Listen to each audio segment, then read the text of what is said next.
お疲れ様です。ともぞうです。今回もレインボーシックスシージトップリーグの振り返りやっていきたいと思います。現在 EU をやっておりまして、やっと LCQ まで到達しましたという状況です。LCQ に上がってきたチームのマッチアップはこちらでした。今日はセミファイナル行きたいと思いまして、ITB と G2 から始まってファイナル見たいと思います。というわけで、ベスト4に勝ち上がってきたのはエンスとフナティック、そして ITB と G2 という形となっていました。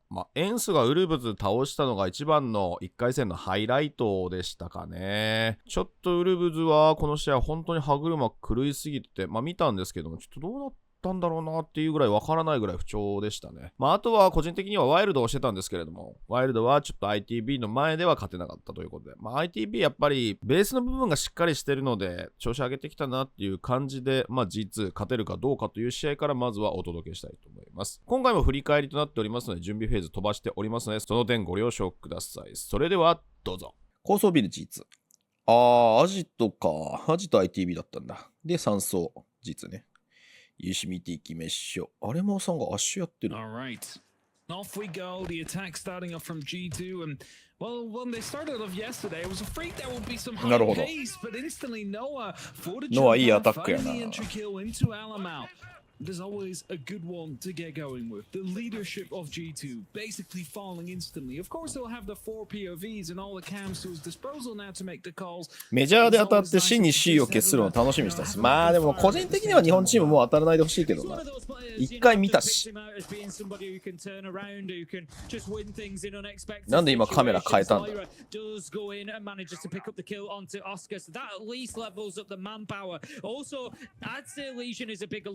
Ash, generally speaking, apart from, maybe clearing a little bit of utility with the soft breach gadget, is generally looking to get into those entry engagements. Not a huge loss. Your Legion going, it loses your whole bunch of goo mines, and we've seen those be critical tonight at points, particularly on that clubhouse game. So, yeah, definitely a bigger loss for ITB, I think. G2 steady the ship with that kill. Good return indeed, Doki. I believe he's downstairs. Okay, he's outside the building. For a second there, I thought the outline was betraying me and telling me that he was about to be walking in. His blast secured by a nitro cell.Was already injured. Second player onto that breach out there, but the trades continue on. いやー、結構マジでブラズがアキレス腱なんだよな。2 kills already on the board. Flashbang starting to flood through as well as they want to take Geisha under control, but the defender is long gone. But Uno catches the head of Noah trying to get back upstairs, and suddenly everybody just collapses on the side, and they find the kills all round. あれなんかロイラとアレマオが別れた家にいるな。サンゴさんこんばんいらっしゃい。なんか2人でやってたのに。G2 の試合早そうだな。On the second level by the looks of things, Guman goes out as well, and Creeds is going to continue on the challenge here. Nate goes in, just forces him back off that angle for a moment, and we see that the breaching process will begin as well. So G2 moving really quickly here at the minute, but if anything's going to slow you down, it's going to be that Tuber out. いたたたた。 Temperatures as Doki find himself by Noah.Of course, the flashbangs will come out, but that won't matter. Someone moving up the house stairs in the meantime.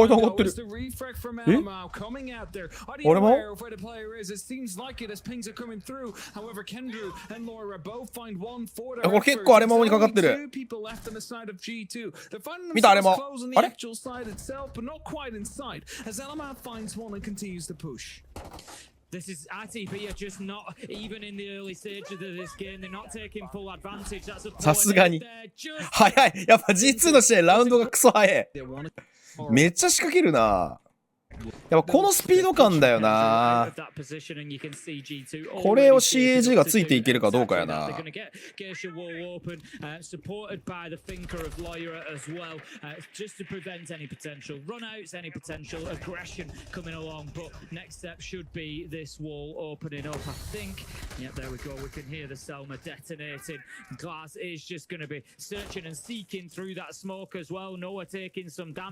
どう取るんだこれ。on the front foot. At least the pressure is rising. There's no instant step back in. However, Still utility around. You look at those Malusi Banshees. It's going to be stopping them from moving in, especially with the player that's in the bottom of the いや、ちょっとガジェット多いな。 He's going to be able to hold that quite tight. Still though, Geisha under control as well. There's not really any utility they can use to get rid of the player except for flashbangs or maybe one of these grenades. いや、ケンドリはもうやられないのが仕事。 Rotating around on the actual boxes, gets a little bit tagged, but survives for now as Azar drops on the opposite side of the map. That's going to be the Fenrir down, so the F いやー、ちょっと踏み込めてないね。ガジェット多いもんな。If they're activated, they're activated. If not, they will not be for the お、 rest ブラ of ズ the ど round. こだ？ Blast managed to pick up Oscar 5 versus 3 now. G2. あー、ラペリングで上1枚と下1枚か。 Control of the inside of the map yet, but it's only going to be a matter of time now that they've got those first few kills. Lyra managing to find Kenny as well, and that gives them surely an avenue to get themselves on into Geisha. Creeds is forced away. いやー、下から入った。これだよな、G2 のうまさ。多角的に人を入れてきてアタックする感じだよな。これが G2 がやりたい CG だからな。もうエリア取るとか順取りするってことマジで考えないもんな。い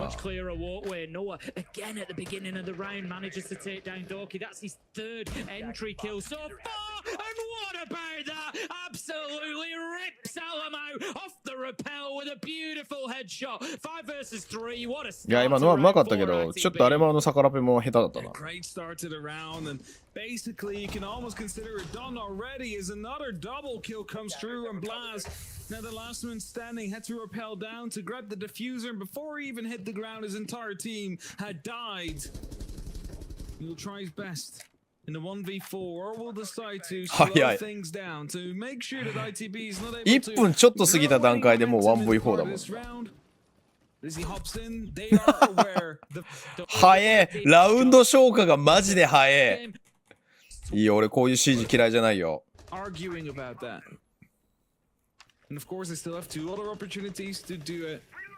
And that is because they started off so great. That's because they started off with the advantage they've been able to build in the first 3 rounds. And of course, you have a little bit of a round that we just had, and it's like, okay, that might be a bit of a throwaway. 2 spawn peaks that come through. Well, you know, it happens. And the round was basically lost from there on 4th. But they still have the opportunity to start working towards that 3rd. 2 more opportunities. And maybe even the 4th one, as I said before.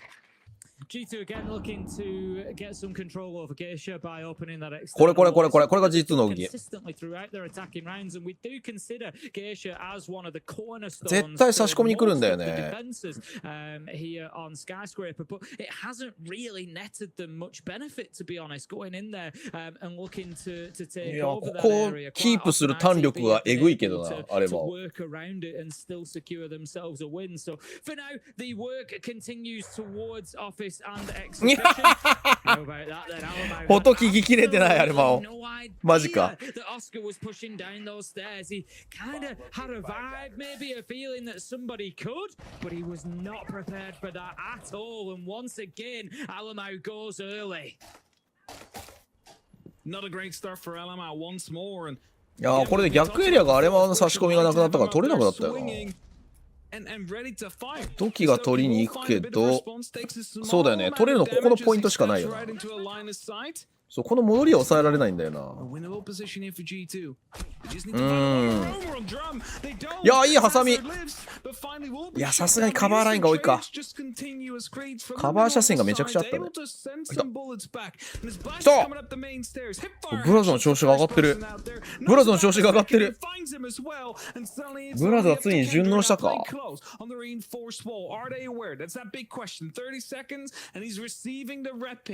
やー、これケンドリ判断が難しいよな。あ、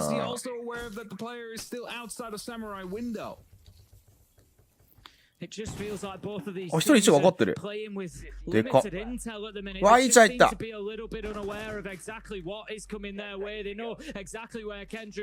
あ、わ、強っ。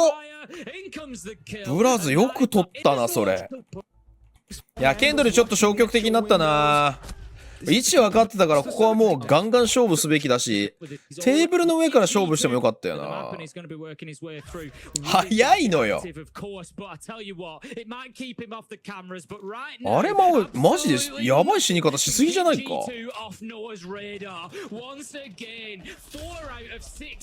それでいいという判断をする G2 の戦い方がわからない。いや、これ結構勝負あり感あるぞ。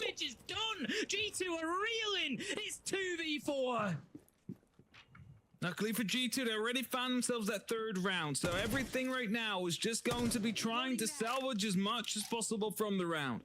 Loira, playing a pretty good first map so far. He's going to find himself on Geisha balcony, and we have Doki down below on the extra horizontal level. They will have to make a decision at some point, Ace. Are they going to go for a horizontal take and just not take care of the top floor of Geisha, which is a big risk, as there is actually someone out there that could play the verticality. Jumping comes through, but the TCSG of Kendra is too quick to shut him down, and that means that the diffuser once more is on the ground, and Doki is now the last one standing. さすがにあの位置強いね。最近よく使ってる選手多いけど。33か。33は G2 圧倒的に有利だな。For them, but we often see when we switch to halves, especially on a map pick of your own, you get players like that onto the defense, and all of a sudden they start running rampant. So hopefully, for G2 fans at least, they're going to see Doki and Alamau come online a little bit and just, prop up the rest of the team. Azur trying to find an entry, playing around on that Deimos, a great entry operator, but Creeds goes down. Will it be confirmed? It doesn't seem like it for now. There's a claimer out there to protect him from the jump out. Will be a very costly attempt to try and find that kill. There is a player ready as well, but he's basically stuck on Geisha window and breach. Has the drone in position to know that he's not instantly a danger of being swung, but if you just look at all those blue outlines around, they're definitely trying to find a kill. Doki will find a head of Creeds now. There. However, look at that. So just holding off in a bit of a standoff with Blaz, and they are very much aware of each other. Blaz has got the advantage all day long, given that he is on the defensive side. So the longer he sits there, the longer that the clock ticks down for Kendrew. Has to make a move, tries to use the Dokubi call in order to support it, and it's going to be Oscar elsewhere that managed to find them. うまい ITB もレベル高っ。今ロジックボムきっかけに動く予想で全部ロック差し込んでたもんな。We've got Loira all alone inside a dragon. He's going to have to find some fire in his belly if he wants to win this one out 1 versus 4. Loira. How did it go wrong so quickly? For the entire team to just fall apart after that entry. まずいですよ。カメラ撮られてるからな、ハッキングで多分。ファインドユ来た。さすがに。いいダブルピーク。結構やっぱ ITB のペースに見えるけどね、再現性の高いことしてるから。全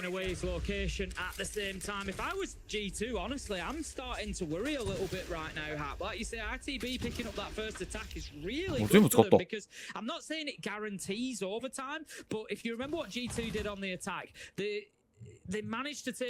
まだこの時の文字はテストランチャー3つです。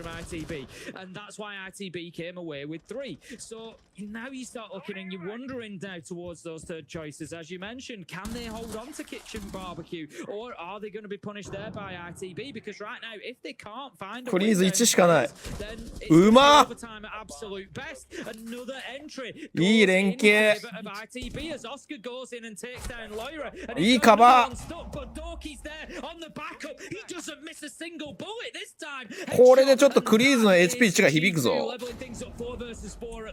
Mark. Creed's down on 1 HP isn't ideal as the swing comes around. Down onto Uno. うわ、クリーズよく取った。さすがに。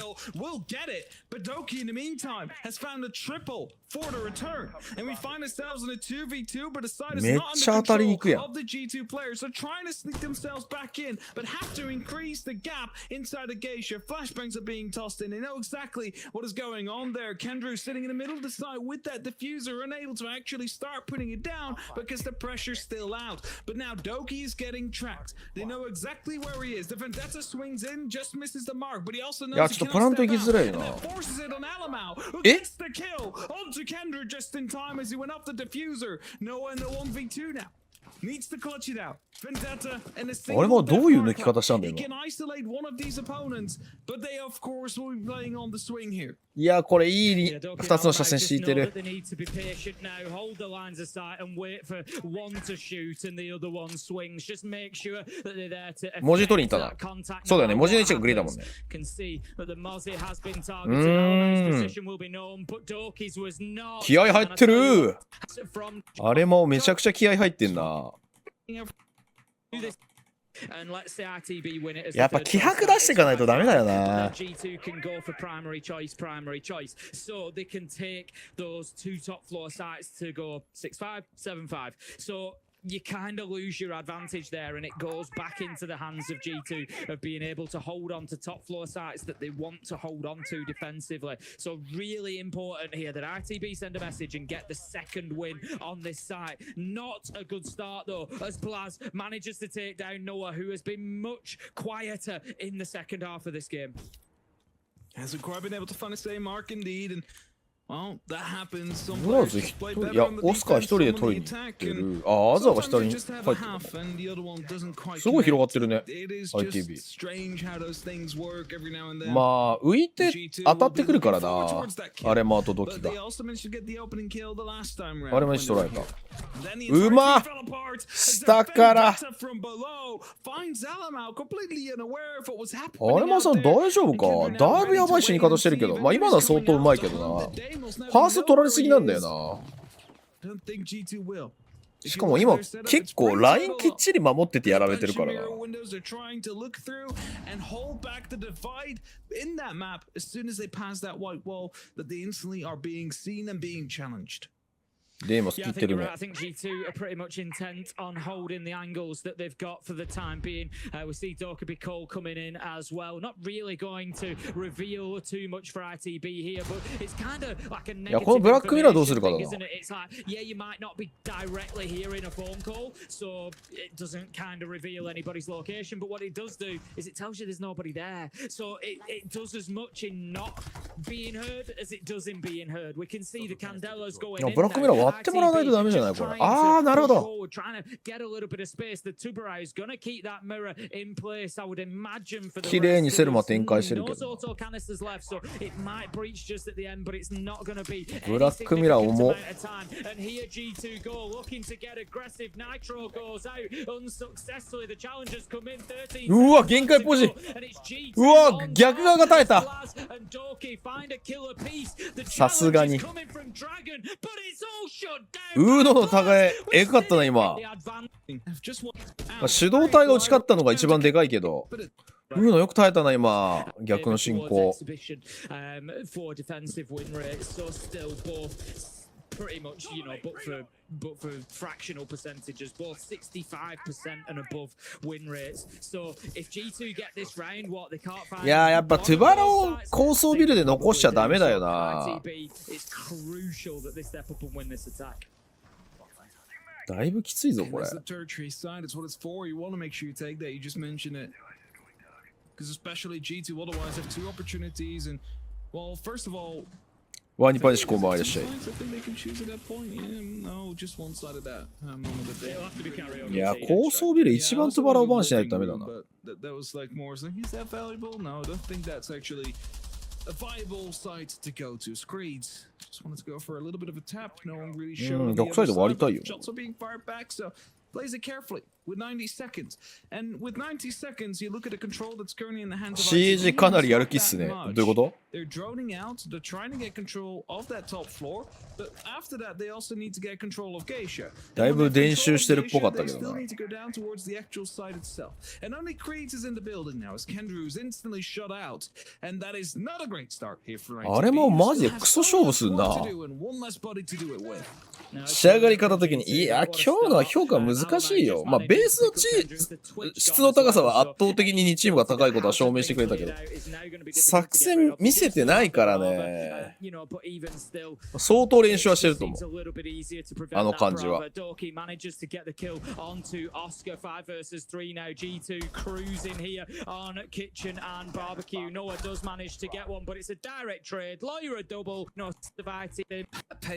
や、やっぱ積極的に当たるね、G2 は。マジラウンド消化が早い。お、頑張れ。頑張れ、YouTube。But you still have to be careful. You cannot just fully pull the trigger and hope for the best. The opening will be made. A run out on the other balcony kind of got them spooked for a second. Uno, unaware of the actual fact the exothermic got placed, and Geisha will be breached. They now have that under control, and they can start taking it fully as well. But Laura gets the very first. The Nitro Cells are coming right afterwards from Uno. The repelling from Kenny might be a little bit too late as he gets himself shut down with the kid. Azar and Noah both down below. ロイラとブラズが輝いてるな、この試合。ブラズが結構ダメだったのにね、プレイオフ。なんか、チームにアジャストしてきた感はあるな。もういい気持ち。Yeah, big surprise now for ITB to be able to turn this around. I think Azar and Noah need to just maybe use what they've got here, which is time.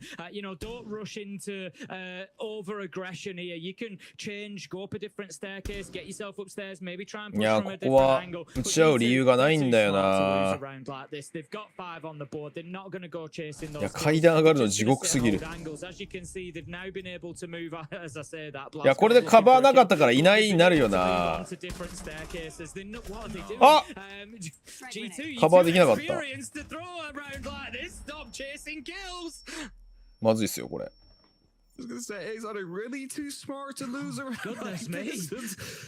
It is also G2. They do every now and then have a bit of sanction trolling to go. いや、ウーノさん今の別に乗り越える必要なくて上から打ってあげて踊り場にいたやつに差し込んでもらえればよかったのに完全にやらかした感あったな。ウーノさんああいうところちょっとなって感じするよな。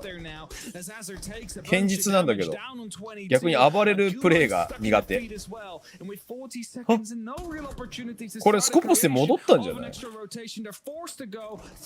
？Central hallway as the smoke canisters are blocking that one off for another 15 seconds as well. They need the width. They don't have it. Azar is the last man standing. He is all that was between ITB and not going to an overtime. 攻撃あれもが変な死に方してもよくチームで取ってくれたなこれ。バーチューとそのあたり差を感じる。俺もそう思うわ。ウーのやっぱり悪くはないし俺好きな選手ではあるんだけどやっぱその最後一人残った時の挽回力みたいのは例えばブリーデとかと比べるとないよね。ブリーデもそんなエイム強いわけじゃないけど立ち回りがうまいんだよな。ウーノさんマジで堅実極めたらこうなるみたいなプレイヤーだもんな。何が起こってるんですか？カメラがついていきません。カメラがついていきません。残り2分で 2v2 になってます。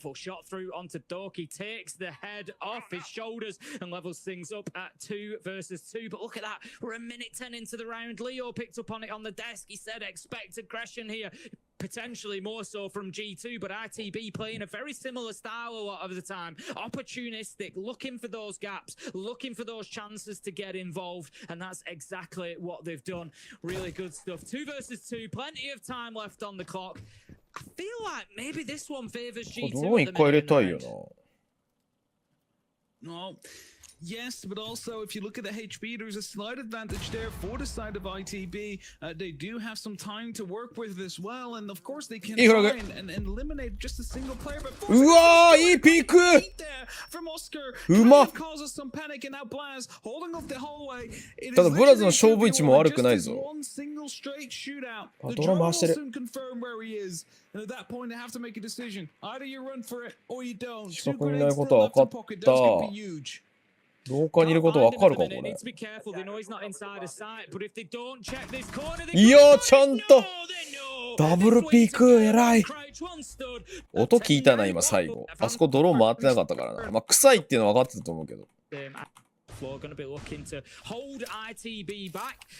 血浮き性能の違い確かに。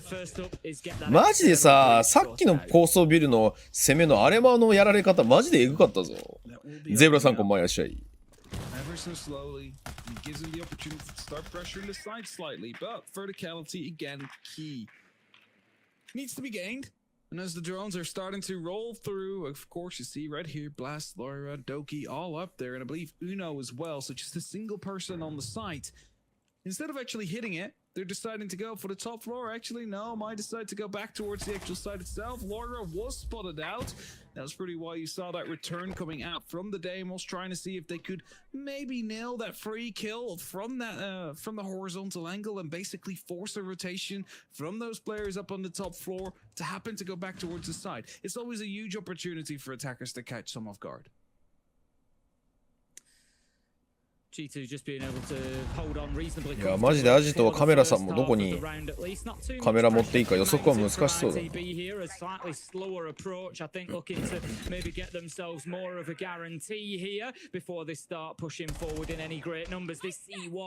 感じだ。うわ奥の車線カバーした。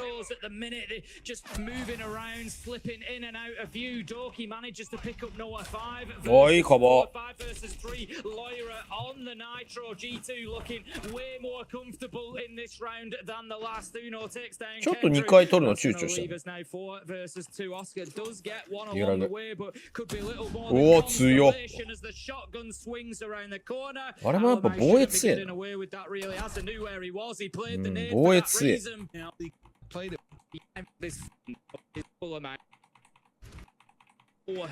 The case as we find ourselves 1-1 both with a good round between them.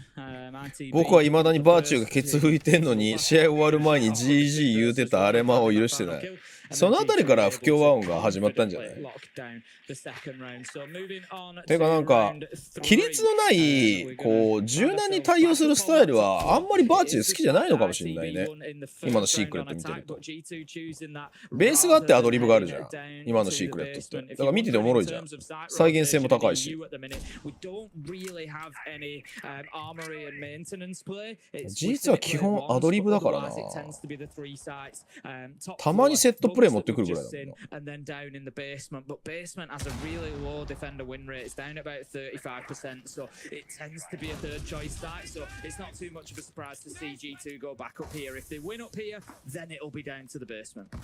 いやーこれは上有利だ。斜め鉄骨。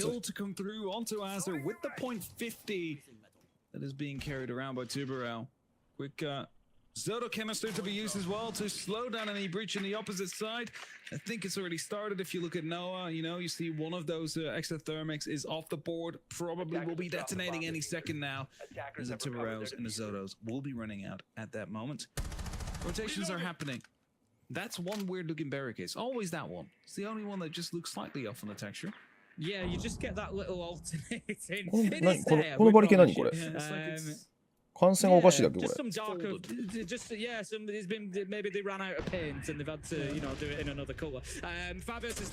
いやさすがに。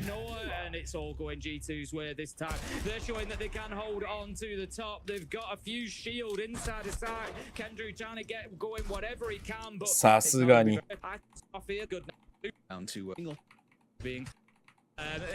こうやって見るとこのアジトなんで ITB 取ったんだ感あるな。さつきさんこんばんは。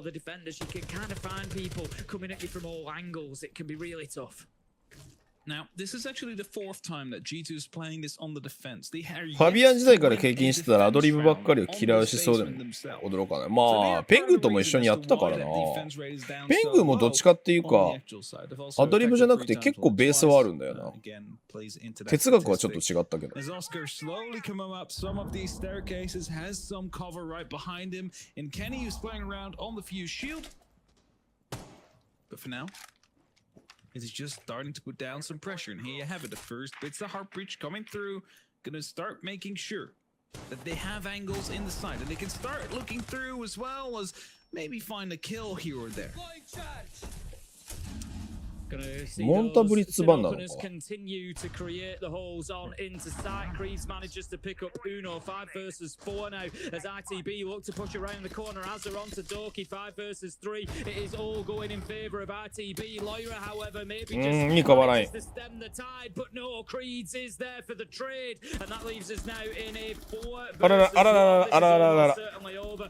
As expected, really. Blaz, he's trying to get slippery here. He's trying to use those rotations against the attackers that have been opened up with the hard breach, but it's unlikely to be enough. They know exactly where he is now. Plant is going down. He's doing what he can to try and battle back. Blaz manages to pick up as a さすがにか。 but no. めちゃくちゃ混乱してるな。シルバーさん、こんばんいらっしゃい。This nice on there. Their own safety. CAG このままいけばステージ1突破できそうですね。フェーズ1ってこと？いや、そんな簡単じゃないと思うよ。相手 G2 だもん。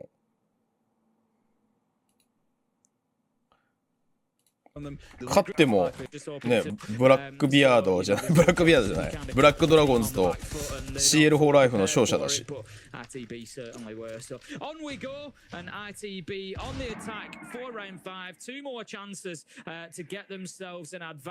俺 G2 はマジで相性がいいと思うんだよな。結構噛み合う相手だと思う。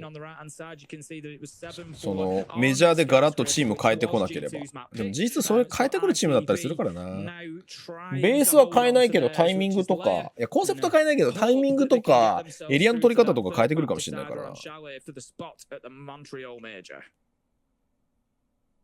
Just a single person on the side is basically a repeat of what we had last time around. Playing themselves heavily on the top floor. You see all the verticality out there. You see the rotations out there. They are just trying to make sure that if they do hit the side directly, of course they'll instantly be punished for it. But the thing is, if Loira drops, you also lose a lot of that information in the actual pressure on the side directly. And that's what they wanted to go for the last time around, but then Loira was a bit too sneaky. It managed to basically dodge the drone in time before the hit came through. But now, Kenny quickly going in, opening up the breach, and instantly falling back out. いや、ブラズはね、アジャストしてるわ。この LCQ 見てると。だいぶ G2 のやり方分かってきてる気がする。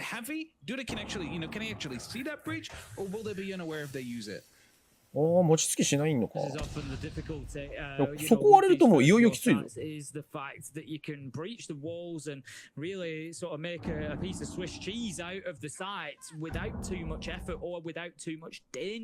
2回守っててもだぞ、これ。お互い見えてる。どうなんですか？うまい。あ、いいかも。ちょっと動きすぎたね。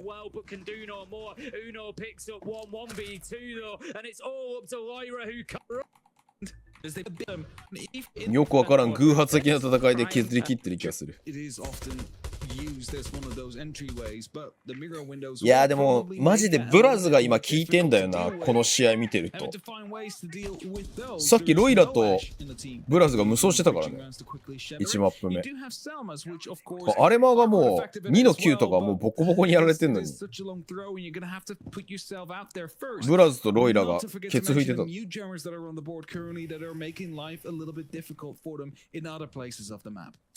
Yeah, it's interesting to see which side ITB are going to attack here because, like you said, there's a lot of utility stacked up towards preventing, you know, the push from that they'd started out with there. But you can make a very good push from the opposite side, sort of in through. トッケビが5-6持ってるの久しぶりに見た。Through that side, just get yourself a breach. But they've got the mirror set up. That's what I was looking for potentially. The mirror set up there in our 6 room just to play onto the other side of there. So G2 kind of having all bases covered at the minute. It is looking looking like この守り方は理 RTB 解できるんだよ to な。 push from that top side as we look at it at the minute. They're going to look to get this breach open. There is a plant spot just inside of there, but you have to have some control over the other sides as そう well. ここブラックミラーで見れるの強いよ You な。 get that peak coming in from the side. アッシュがいない限りだいぶしんどい。 今エアジャブの位置ミスったのか。あんな奥に入れる理由なくないか。いやこれブラックミラー重いな。どうするの。そうここを取りに行きたいんだけど、ここはあんな当然取られるの一番きつい箇所だから。ブラスの位置がもうきつい。下か。で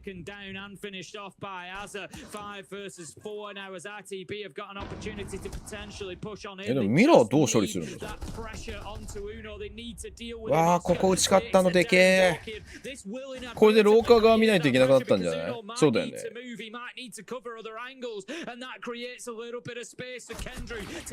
いやーうまい。逆側がちゃんと差し込んでる。いや奥が打ってるから手前が分かんないこれ。いやそりゃそうだよな。今みたいな細かい打ち込みの重要性が本当分かるよな。打ち込んであげて手前の存在消すっていう。いや ITB もやっぱいいチームなんだよな。むしろなんか日本チームが見習うべきは結構 ITB みたいなチームなんだよな。G2 はマジで見習うのが難しいと思う。再現性が非常に難しいコンセプトのチームだから。攻撃がね。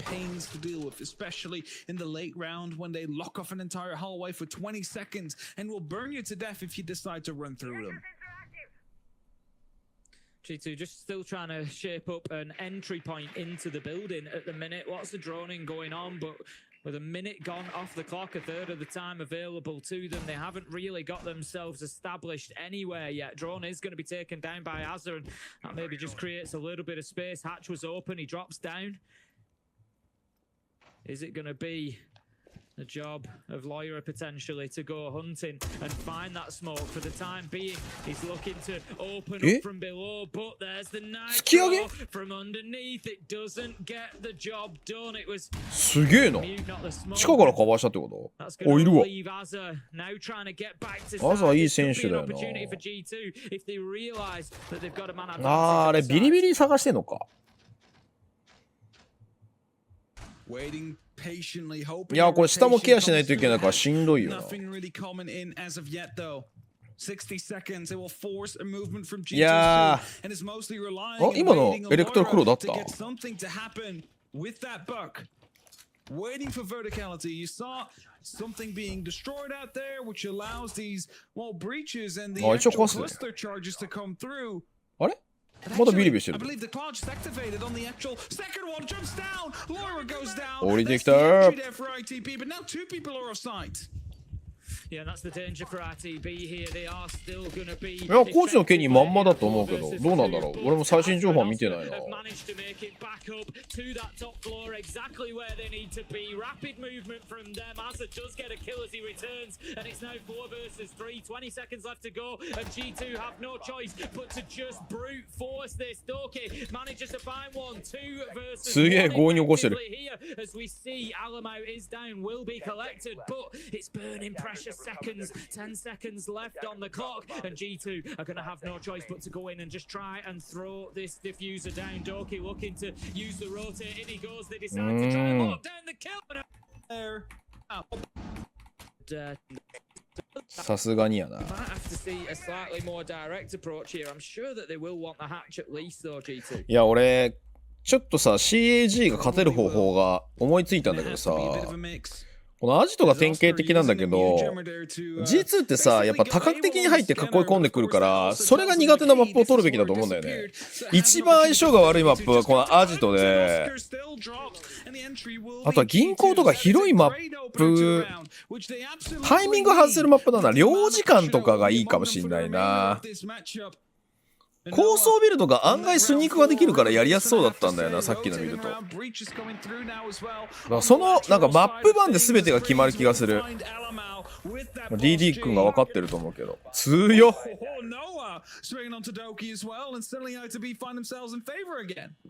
明らかに囲い込みの精度落ちてるもんな。で順取りができないんだよな。今日の CAG じゃないけど G2 も結構順取りが下手なチームだから、その破綻を生みそうなマップをピックできれば、やっぱ勝機はある気がするけどな。でも BO1 だと苦手なマップどうしても蹴られちゃうからな。だからうまくそれをどう誘導できるかだな。CAG のアナリストの就任ありますか。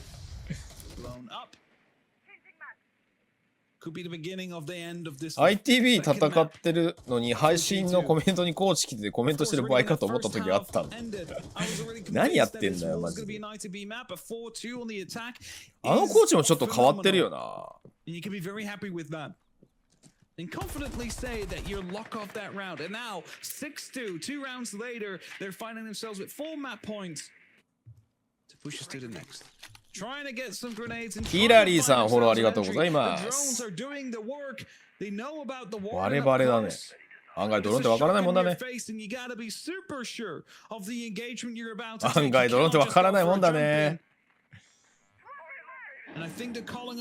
まだ気づかない。It's definitely a bit of a miss from ITB not picking up on that drone as it's feeding such critical information. But like you said, definitely holding G2 back at the minute in terms of that push. But they've found some space elsewhere and they've got上から覗けなくなってたの。How have they got away with that? ITB were playing up above. They had the opportunity to be able to stop that plan, but didn't take it. They managed to get a kill onto Doki, but it might not be. カメラさんオスカー固定でいいよ。なんでずらすの？And all of a sudden G2 might just be struggling to hold on, but here they come. Alamo, no, denied. ITB, they lock it down. They're able to disable that diffuser, and we're going to the third map. やっぱこのマップは多分結構メジャーまでちゃんと仕上げられるかどうかだな。この試合見ると絶対みんな G2 に対してアジト切ってくると思うわ。3走は一番 G2 の相性がいいマップじゃないかこれ。これ G2 の攻め注目やな。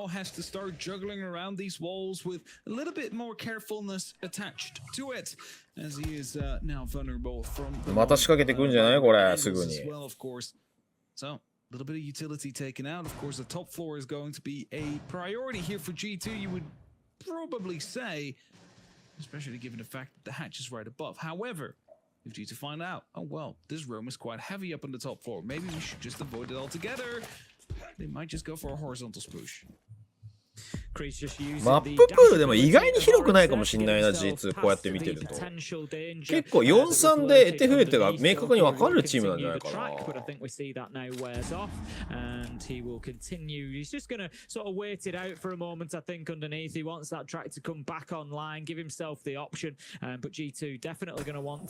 I would imagine get that top floor clearance before they start looking at pushing on into sight. But for the time being, Loira is going to open up a long angle, can take the barricade out as well. And we do have Uno on a little bit of a crouch walk here. I'm not sure how aware of this ITB are.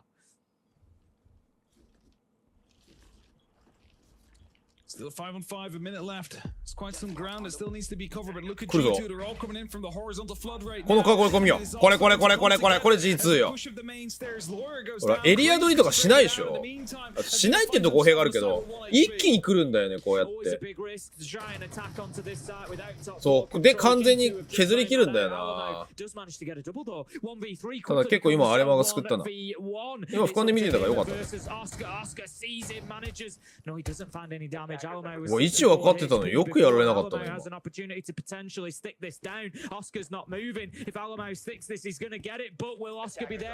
ああ分かってない。ふう言うてるで。いやでもこういう戦い方になるよ。であれって再現性が高いかっていうと結構むずいじゃん。情報を掴んでから人を削りに行くって形だから少しでも破綻があるとできないんだよね。でそれがすごい早い時間でしてくるのが G2 の強さで、でもゼロとかが入って相性いいかもしれないね、この戦い方。もしかすると情報を取らせないのはマジすっごい大事だと思う。文字とミュート、ニズミを必須にしてもいいかもしれない。もう完全にもう CAG 目線で語ってる今。いやでも勝てるチャンスはあると思うけどな。以前ほどの絶対的なステージ1の方がまだ G2 やべえなと思ってたけどな。Just trying to work those verticals in reverse. Creeds manages to pick up Doki. That's going to be a Bosch G kill. まあそこはタイミングだからな。As we continue throughout this one, I'm sure that we will see more coming along. Such a popular weapon at the minute with the amount of damage that it does inside of one shot. And Doki is going to うわ、いい突き上げ。いや、そうだよね。位置バレてると思うよな。いや、いいドロー。分かってるぞっていういい陽動になってるね。いや、これはもうやらなければいい。エントリーできてないし。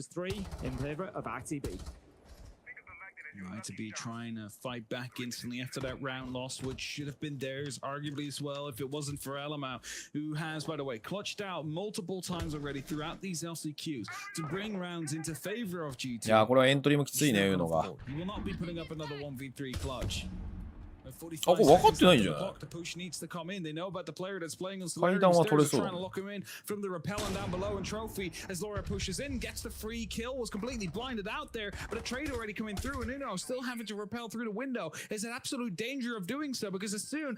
いや、これケニーが大事だぞ。あ、ケニーじゃない。あ、ケニーだよね。ケンドリーだよな、ここ。いやー、奥の車線でいや、うまいな、今の。うまい。いや、ITB いいチームなんだ、やっぱ。めちゃくちゃ連携丁寧だもんな。見てて好感が持てる。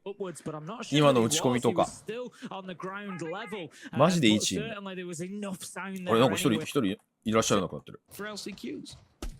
Creeds is just waiting on Modundo there. That might just be the signal that he was waiting for. The shot comes in. He hears. いや、これはアンラッキーすぎる。Takes the shots and takes down Lawyer absolutely. まあドローンで見たら打つよな、今のは。ラッペリングの位置が悪かったね。体丸出しの位置になっちゃった。ラッキーショット入りやすかった。But certainly there was enough sound there anyway for Creeds to know that the spray was on, and he finds his man and gives ITB a great advantage in this round, having taken down the Flores as well. That's all the Roteros gone, so that's a good bit of soft destruction. It leaves actually very little destructive capability now on the side of G2. Of course, they've got the exothermics, but they're going to want them for elsewhere. No secondary shotguns.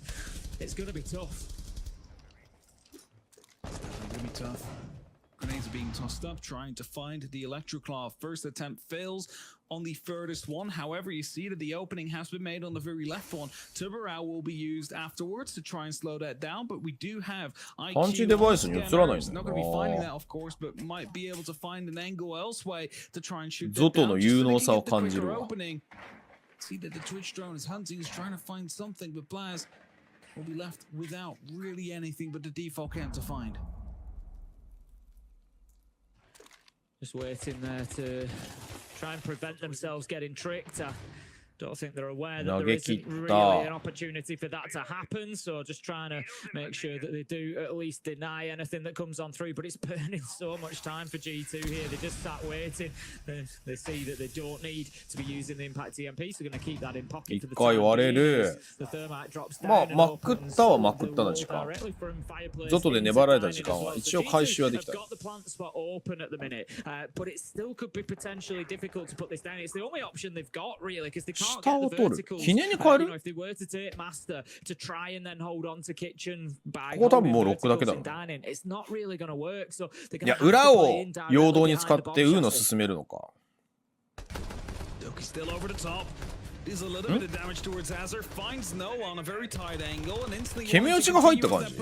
as Blaz finds a kill as well. Alamau slowed on the actual jump through. うまい。 Somehow still finds Kenny and his entire 広がり、やっぱ広がりなんだよね、G2 の魅力って。 as Azar is the last man standing. We'll find a single kill for his efforts, but the plant's going down behind ない。 the pillar. there. We're just able やっぱこの陽動に引っかからないことだよな、CAG は。今削り要因として広がってたのが優秀だったよな。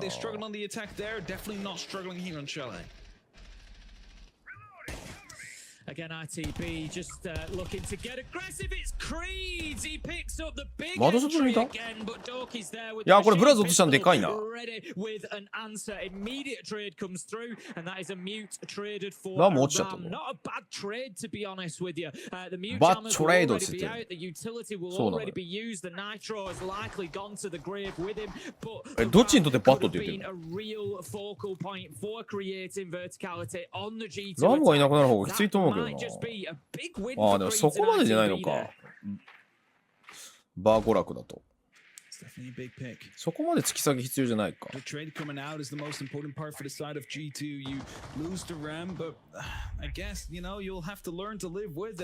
さんこんばんいらっしゃい。アナリスト俺はなれないよ。レベルが違いすぎるプロは。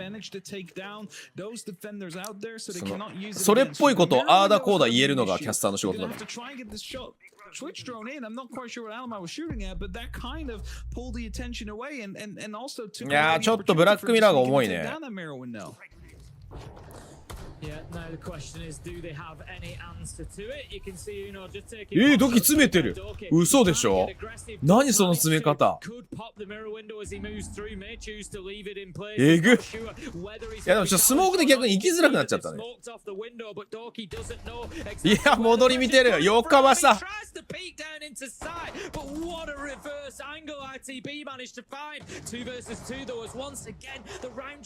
どうやらハンドガンどういうこと？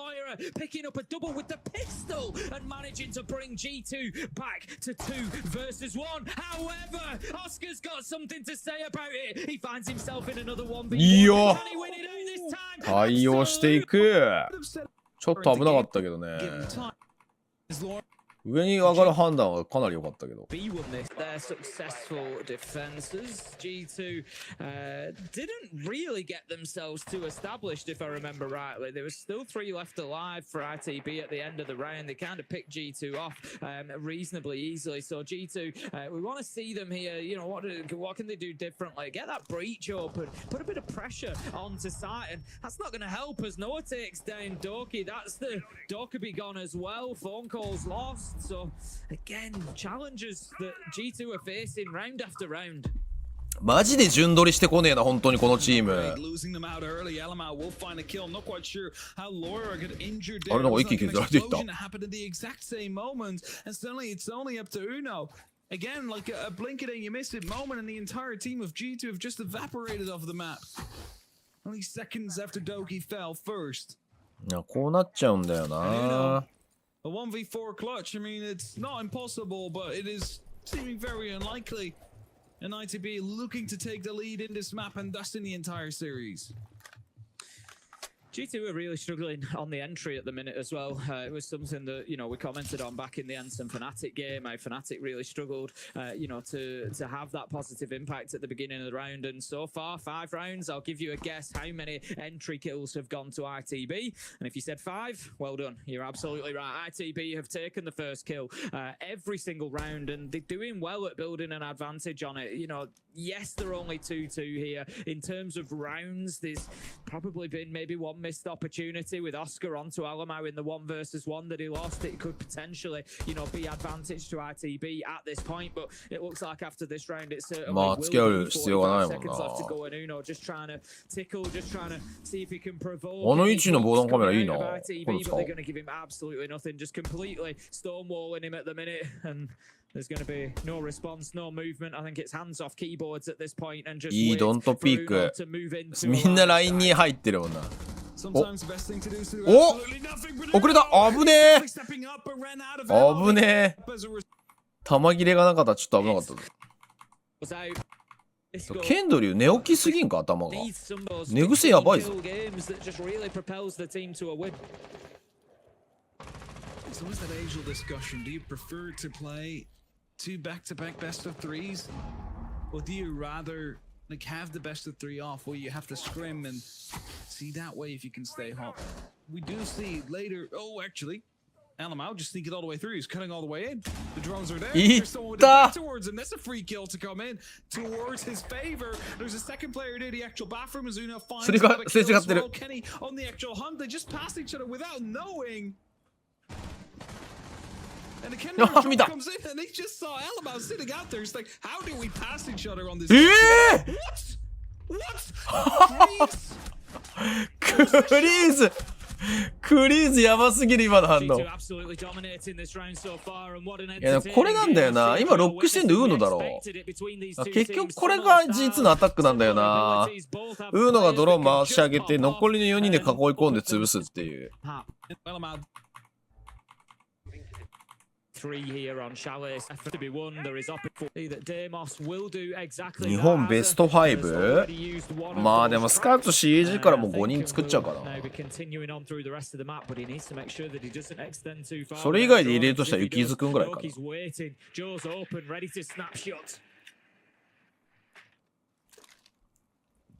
As the first minute passes, Azar is the closest one to finding an entry, and Deimos, of course, using that gadget soon. Doki's on these barriers. You can expect that the actual track will come through together with some of the Bs as they're looking to find the very first clean. The Izami. まさかの通行止め来るか。あ、通行止め来た。 Exactly where they are. The rotation is being initiated, but this their people upstairs. That's a big question. Completely spotted out. ああ、車線通っちゃった今。ああ、まあそりゃそうか。一枚空いてんのか。 Gets himself a response. So at least we're on equal tradings now. ウーノがケツ拭いてる。 That's a huge pick to come through. No more heart breach to work with here, meaning they are confined to a bunch of doorways. Yeah, I think that exchange. いや、ITV は難しいことせず順取りでいいぞ。それができるチームなんだから。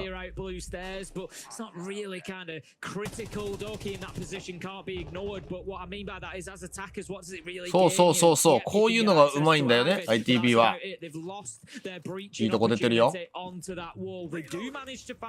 難しくせずに。そう、アザーがデイモスやった下からプレッシャーかけ続けて、まずここ割りたいっすね。割る構成じゃねえのか。いや、エースが落ちてるのか。これちょっと辛いね。いや、これでアプローチ変えないとダメじゃないか。いや、それはきつくないか。達人の前来た。達人の前見えちゃった。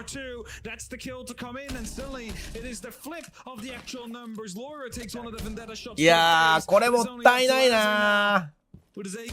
ドローンが入れられなかったのかあれ。いや、ドローン残ってるじゃんね。いやー、このラウンド一番もったいない。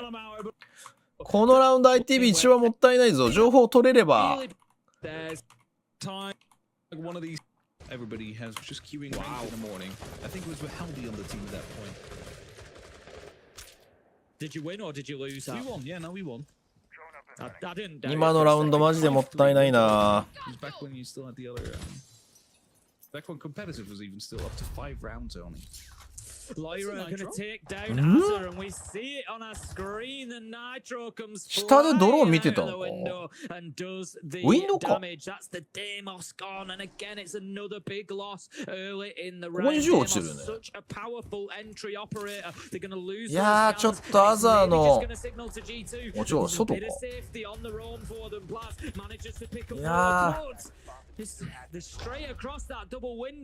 なんか気がついたら一瞬にして削られていくんだけど。G2 戦好きだわ。ラウンド消化がマジで早い。 Into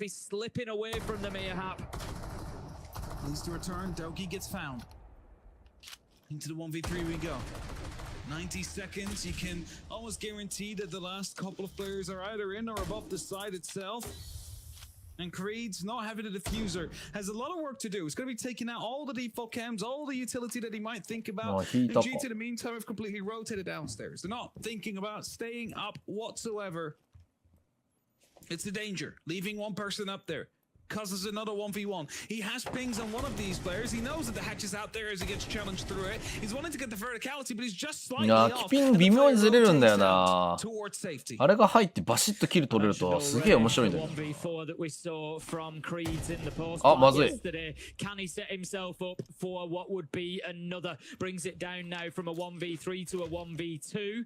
Needs to find the two last 40. いや今ちょっと早く折れちゃったな。 Confident in his ability to take these gunfights on site. He's peeking either way, just trying to find anything. Moves into kitchen. Peeks around the back of the bomb shaft. 5 rates. もったいないね。アナリスト抜けたんだ、あいつ。コーチの負担は増えてるかも。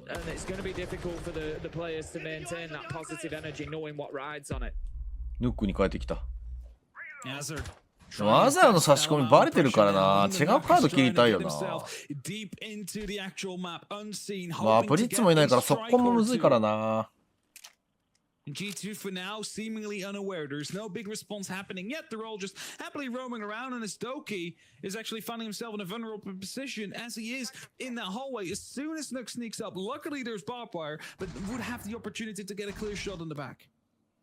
Yeah, Doki's going to have to definitely react to that quickly. We can see him just taking out a Rotero drone there, so that's something at least. But as not wanting to move too soon here, he wants that free opportunity. うわ、いい差し込み。あれ、ウーノがもういなかった。あ、ウ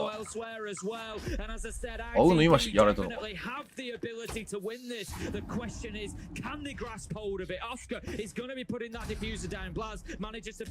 ブラズがマジでこの試合救ってんな。この通った。出た必殺オフアングル不正。バレてる。いやでもこれはアウトサイドが有利すぎる。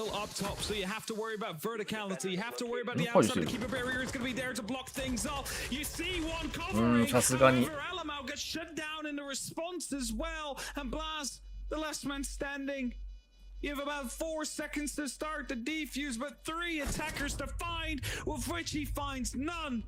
And the time is already run out. The round is already won by ITB, and Blaz is saving his case on missing down. I go. 負けかけると焦ってスタイルくんす。ああ、なるほどね。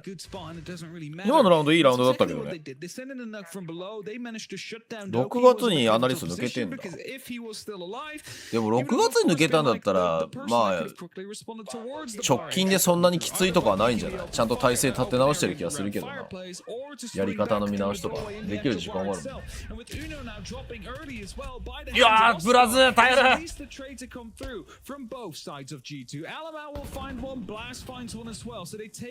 あとアレマンはこういういやらしいとこで勝ってくれるんだよな。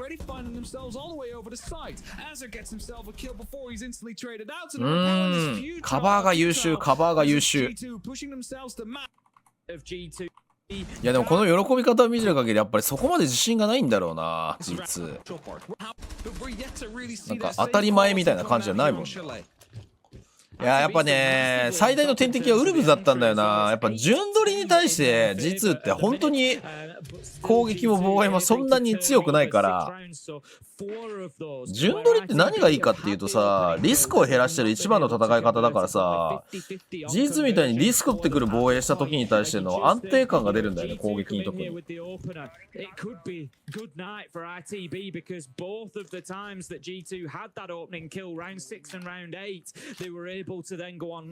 敗因はケンドリの準備不足じゃないこれ。I feel like it's, you know, even getting that entry kill kind of leaves them in a 50-50. But I feel like この左の壁ラウンド。何これ？どういうこと？何を映してんのカメラ。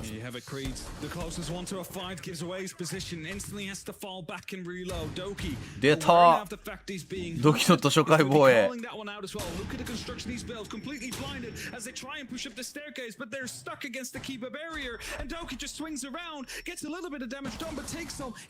かわり来るか。おかわり来た。すげえ。ドキ要塞作ってる。いや爆発物なんてそれ無理やろ。あ、バレた。ああ、よかった、そこは。うわ、いいカバー。あれは上からどうしたのそれ。あそこ上から通せるんだっけ。あれもが嫌なところで切り取ってくれるね。あれない。いや、あれはトゥアラウ対策がないんだよ、これ。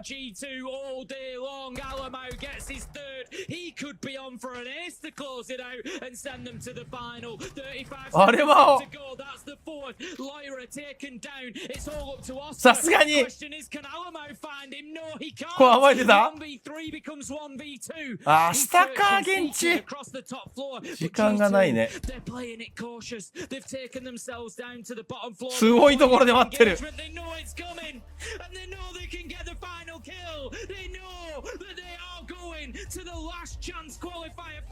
俺も泣いてるぞ。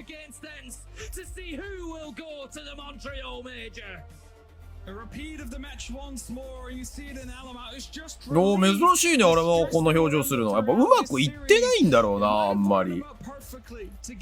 俺もこんな表情するの珍しいね。いつも自信満々なのに。ファイナルね、 LCQ の G2 高層ビル。おかわりいったか。でエンスが国境、ディサイダーがカフェ。アジトはエンスが蹴ったんだ。いやー、これアジトのカード持ってたらな、エンス勝ててたかもしんないな。ナイトヘイブン嫌がるんだね。やっぱなんか詰まってるマップとそうじゃないマップが結構ある気がするな。まあそれがメジャーまでにどうなってるかなんだけど。フェーズ1出場だから意外に時間ないからな。Hunting down LMs, they're trying to encircle it. Alamau was so quick to get into that position and just. いや、高層ビルはマジで勝負しない方がいい。絶対 G2 には。高層ビルはマジでうまい。攻撃が。The shots were coming out of the window, so a good close down on the lens there, and it just gives them that extra bit of breathing room for this very first round. A bit of extra opportunity to start building momentum as Azek's worried about the opposite side of the map, actually finding himself around in T room. To see if there's any drones or any pressure coming out from that direction, but it doesn't seem to case. ガンガン動いてくるからな。 Opening up below, using some verticality. Breach has been made as well in the meantime by G2, so a minute has passed and they've basically done 90% of the preparation work already as Bandit is being tracked by the Deimos. The Deimos does horrible things on towards the hands of a good opener, and as I said, Lawyer was a great opener. Last time they were on Skyscraper, they're well aware of each other, but think about how much soft is directly above them. There are not many places for the defender to try and tuck tail and get themselves safe against this onslaught. It'll all be called out. A great grenade up through the soft floor into won't remove the player, whether there was anything close towards that wall or not. I don't know, but there definitely isn't anymore. In fact, there probably was. なんか早送りで見てるぐらい早いな、このテンポ。 Replace the bandit battery to make sure that this wall does not fall. The single minibar will stay at least as solid as the player behind it, but they're going to get a sad realization that unfortunately they'll take another gadget. It'll take another grenade or it'll take another bit of 壊れてるはずだったんだよね、下からフラグ入れたから。 Otherwise, the pressure is going to have to start to be turned up a little. The blinds in towards the site. They rotate themselves. Stokey's able to find the first. There's Skies. いやー、ここ抜けてれば。 But the swing round from the terrace door gets one right back. Are they going to get aggressive? Well, they've got to do something because Rykos. この合わせなんだよな。 G2 encircled the site and then closed down on it brilliantly. That C4 won't get to pop. この合わせなんだよな。G2 の強さはやっぱり。でも一斉にワッとくるから、これをどう止めるかはある程度対策立てやすい気がするんだよな。なんか今すごいキルが出てる。なんだこれ。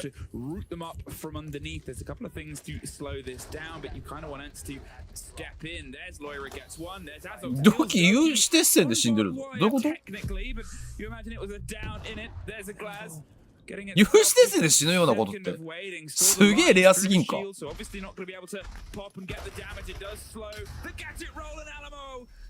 や結構力で叩き割ってくるからな。これを耐えられるかどうだからな。いろいろ英語話せんじゃない？でもそれもあって採用されたんだと思う。Hunting one of those players, although I'm not fully certain if he's aware of the fact that ASICS is still downstairs. あれは壁向こうか。 Unable 見え to ない。 spot anybody. The walls are still closed, and whilst the sense gadgets would basically allow him to look through freely without anybody realizing, if their walls are still closed, you won't find anything. いやーこれカラオケが守れねえんじゃない The light か。 screens are being tossed back up. ASICS finds himself バルキリー下に展開して突き上げするぐらいの可能性見せないと無理なんじゃないか。 Opening up a rotation now with the OTS, allowing the diffuser to potentially make it inside.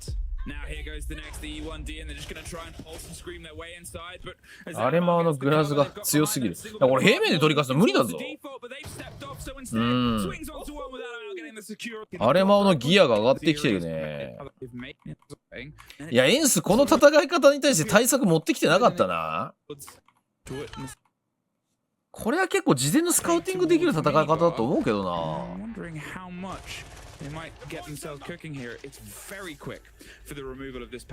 そうそうそう、空白作らせないんだよね。行くとき絶対一気に行くもん。だからこういう激しい削り合いになるんだよね、絶対試合展開が。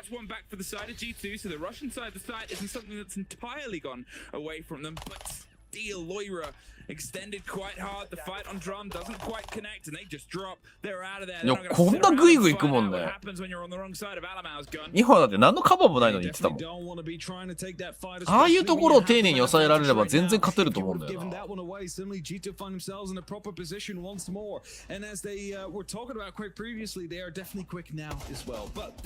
英語といえばカメラマンペラペラになってすごい訛りにある癖のある喋り方じゃなくなってたんだ。努力の人だね、カメラマンも。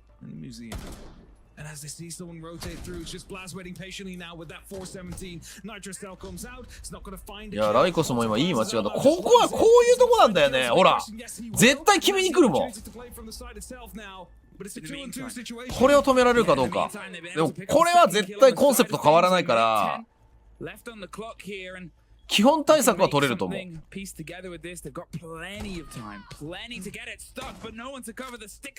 一旦通す。い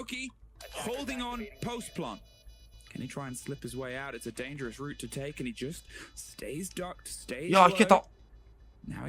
Wait for the swing. He's expecting the engagement to actually come charging out the door. So he gets aggressive. Great repositioning here. If this has gone unchecked, he can definitely get himself. いや、いい位置回り込んだ。いや、見つけた。いや、強い。さすがの。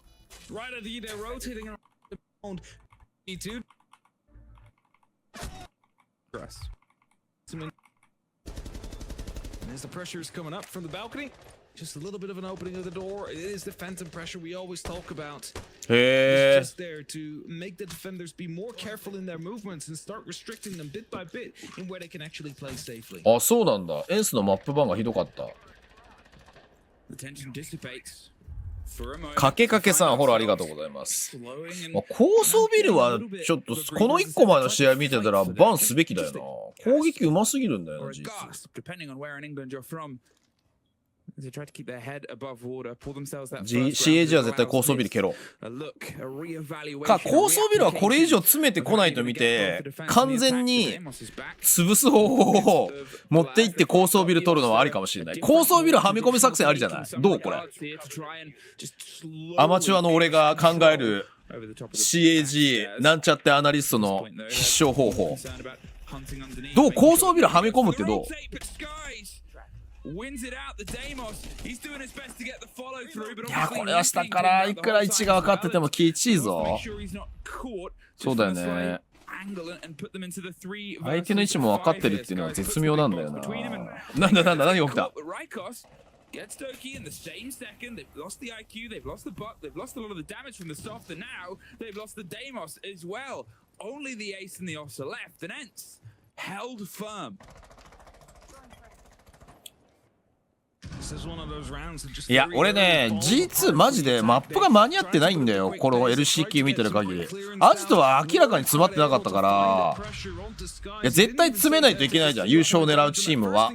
BO5 最後戦わないといけないからさ。だから高層ビルは一旦これで負けねえんじゃねえ判断は若干すると思う。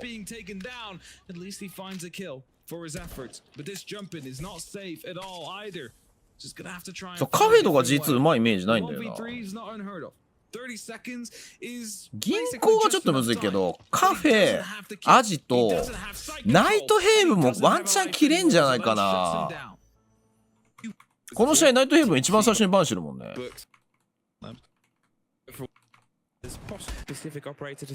だから今みたいな一気に割って囲い込むアプローチって周辺のエリアを取りきれないから、それぞれが個人で動いて囲い込んでくるから、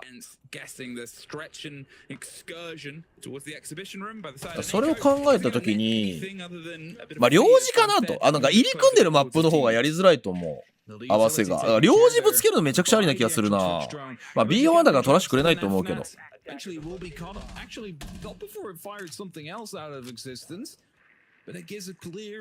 B4 だからな。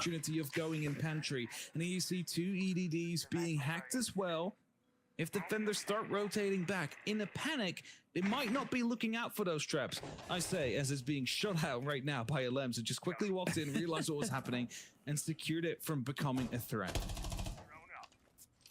Well, Azox is the threat here. そう、負けたら BO3 になるから全部 BO1 だと思う。Played by the team to, keep your eyes outward, give yourself something to fall back on and waste as much time as possible. And we're on a minute 20 left before Blaz is able to find the first kill. Rakos is gone. It's been a big part of getting. いや、これね、差し込みにやられちゃダメなんだよな。も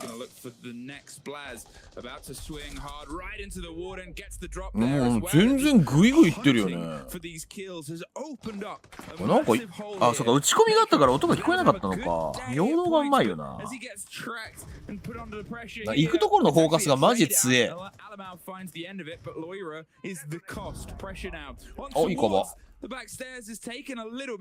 They're concerned their position is being read, but I think でもサードポイントだからな、上取られると相当きちいよな。There is a Valkyrie on the board, so there's always the opportunity for a camera to be around. And Dexter is not an odd way to place it. 厳しかった。Goes down on the back of the flashbangs of Lems. The experience, the last man standing in this hold. The plant is going down. He's close, but they read it and they rotate it around. But it gives opportunity for Lems to. Elamau goes down, probably by one of the Capcan traps, and as that gives an opportunity for Blast now. They're hunting. They have the rough pings and ideas. 全然違う。なんだそのピン。 The angle, Lems, fine margins, and Alamau. Probably a fine pickup in a moment. 嘘松された。当たってんのか。 I think G2's thinking they're not going for the pickup. They do not. It's gonna a bit more this over on the. 今の結構珍しくじわじわ攻めきたね。でもそれも順手じゃないんだよな、結構ありうな取り方してんだよな、エリア。大福さんこんばんはいらっしゃい。いや、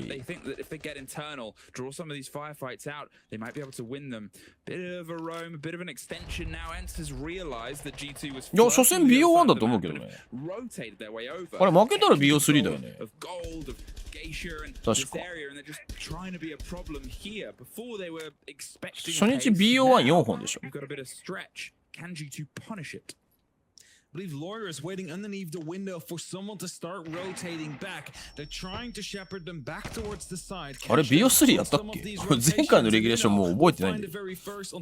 As he opens up on the actual breach on Geisha and now has an angle towards Drum as well. Rikos finds himself under pressure as a result. クラブはね、順取りができないんだよな。Alamau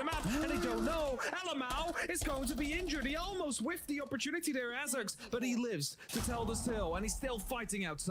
That was almost horrific, but Azuno gets one, Alems gets Uno right back. It's a 3 versus 3. Doki's going to try and help with the close down here. 前のメジャーだと初戦から BO3 なんで BO3 だ。あれ BO3 だったっけ？覚えてねえな。あ、初戦から BO3 か。そうか、それで3マップ目で G2 リキッドに負けたのか。で、ローア行ってフェア X に負けたのか。あ、じゃあ全然チャンスあるね。だから初日 BO32 本になるのか。そっかそっか。今日その話してたんだよな。初日だけキャスターコンビ1組でいいみたいな話になったんだ。Almost a magnificent transfer, leaving Skies alone, a 1 versus 2. He just wants to try and option this. There's 2 individual engagements. He's getting some pings, getting himself with a little bit of hard cover either side. Make it so their swing on. いや、俺も全然前のメジャー覚えてないんだよ。俺が覚えてないの一番やばい。Extra steps, or it has to be somewhere else entirely, but they know where he is. They go for the blind, they go for the depth, and they go for another flash. うわ、勝つんかい。うわ、よかった。よかった時。Well, that is the house there. So you saw Blast moving into a position. Could have potentially had a bit of a throw as soon as he went for the second. 最後削ってくれたのがこうそうしたか。いやでも頭なんだよな。いや攻撃ちゃんと4本通すもんな。お、なんだこれ。あ、そう。あの位置のスポーンキルあんま読めないよね、この位置ね。Earlier on today, ENCE's first map went the wrong way of a 7-2, but then they bounced back, found themselves in map 2, their map, and then いや、こういう試合運びうまいよな、G2 はな。モントリオール深夜からです。ドキドキちゃんとコンクリなんじゃない？ It was ready, was prepared by the side of G2. They lost the life on the back of it, and now we'll have to sit this out in a 4 and 5, trying to lean back in. But Alamau still around on the road, but he knows was out there. Returns the favor as he's hidden. あれマオが自由にやりすぎてる。よー、ショットが当たりきらんかった。よく耐えたな。Well, that gives them the cameras, but I mean, he's been able to take out the IQ and the Ash, but also じゃあ高層ビルはやらざるを得ないね、多分。あ、でも BO3 だと結構引けるマップがあるな。だから3マップ目はどこに誘導するかだよね。強っ。ニャコon towards gold, and he is shining as he gets rid of Blaz. He was a bit slow to warm up into this game, finding 2 of his 3 in this round. でもちょっと HP がローなのがきつい。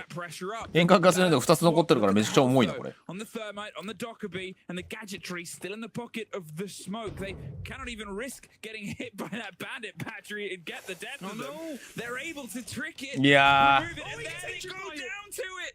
They got hit by the electricity as it activated. こういうのうまいよな。うの。There's no way that just happened. It must have been some swinging, and otherwise, it is huge.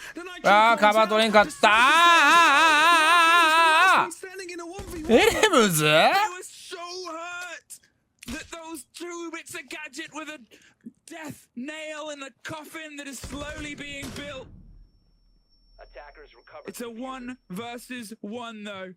From this, Uno has no C4, cannot play it underneath, is gonna have to react towards the いや、柔軟に動いて人を捕まえに行くスタイルってG2と CA じゃ共通してるよ。アプローチが全然違うけど。めっちゃ喜んでるよ、G2。雰囲気いいね。こういう雰囲気大事だね。On towards their last showing on Skyscraper against ENCE. Will we get this wrapped up? いや、アジトは、まあそうだね。アジトはちょっと切れないな。いや、でもアジト切りたいけどね、正直。ただ不確定要素が多すぎるか。いや、でもアジトクソ強くしてメジャー行ってほしいな。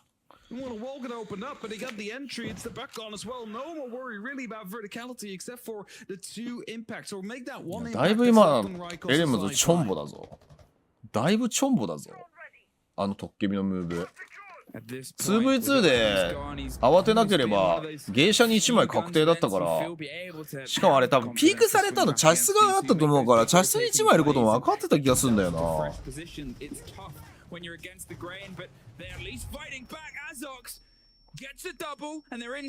あれもう取れてる。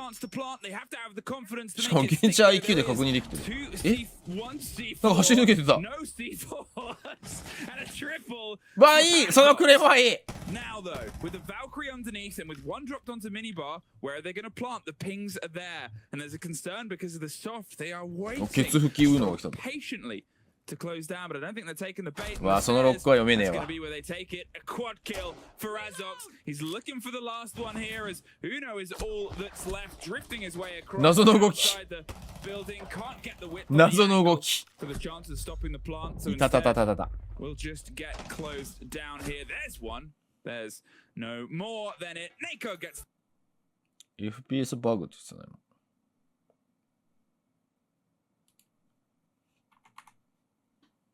Try and beat it.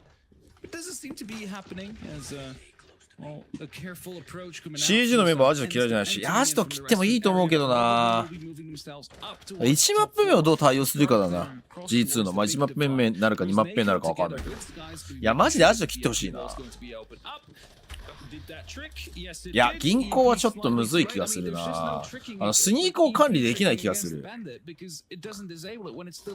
ナイトヘイブンもありな気がするな、俺。入り組んでるからさ、囲い込みはめっちゃむずいんだよね。その場合はでも盾を絶対バンしないといけないけど。そ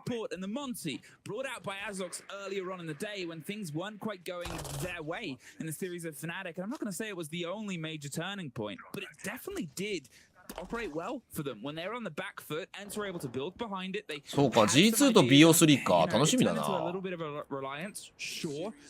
すっかり前回の俺忘れてたわ。フォーマット。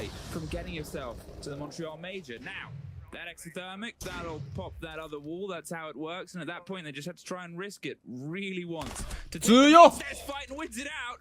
Alem's caught out, and Alabama's just going to move into the free real estate. Azox is now technically surrounded. いや、そこで勝負してくるのがあれはなんだよな。いや、これでさ、もう一回芸者クリアリングしないといけなくなっていうさ、地獄のような失点が生まれてんだよな。エレムズ微妙いね。逆にエレムズがもうちょっと大人のプレーしてチームを引っ張ってあげないといけないの。もうあれもやれ放題だよ。やりたい放題ちゃんできてる。やりたい放題ちゃんできた。やりたい放題ちゃんできた。フ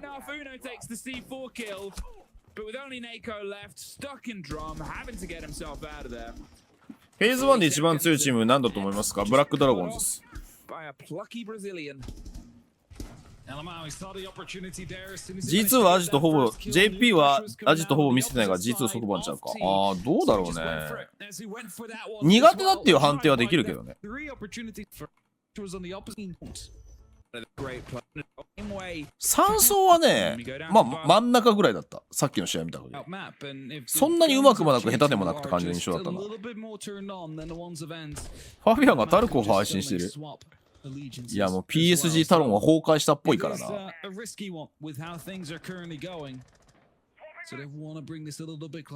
ダキクロスさんこんちは。いやG2まとまってますよ。LCQ。でもなんか一番パフォーマンスが良かったウルブズが いたらウルブズだったかなっていう感じはすごいする。ウルブズは何がどうなってああなったのかよくわかんない感じで崩壊していっちゃった。このエースに対して負けるのはちょっとよくわかんないな。いやエンスもすごい良くなってはいるけど特筆して良くなってるわけではないからな。They still have a lot to juggle with. They're trying to get a bit of quick wrested control, but Blaz slips his way out and Loira gets rid of Azox and keeps things locked down. The second canister is utilized, and at this point, they're just trying to hold on to the stair set for as long as possible. Without the Monty, as I said before, it became something that when the chips are sorted down and 前のチームはもうコンセプトが明確だったから、戦術シャイコだったから。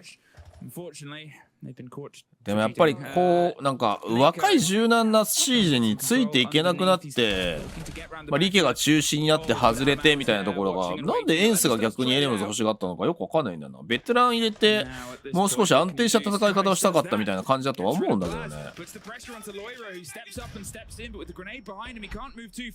いやロイラさんそれ強すぎだろ。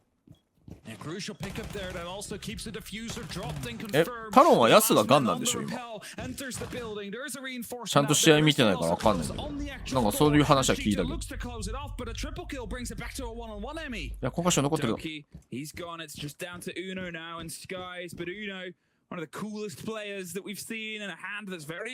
いやこれマジでどこにか分かんないもんな。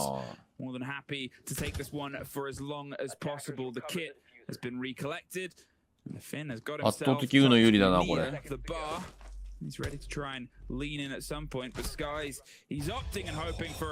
まい。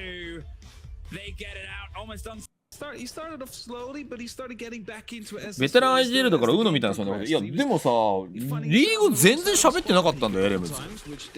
マジで全然喋ってなかったよ。あれ？いやこれもう投げないとダメだぞ。いやーいいニトロ。美しい放物線だったな今の。セットプレーはねあんまり上手くないですよ G2。CG の方が圧倒的にうまいと思う。え？嘘でしょ？こっから立て直せるの嘘でしょ？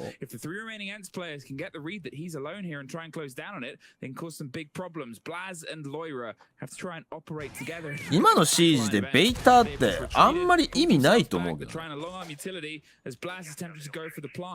バロじゃないんだし。まずいぞこれ。嘘でしょ？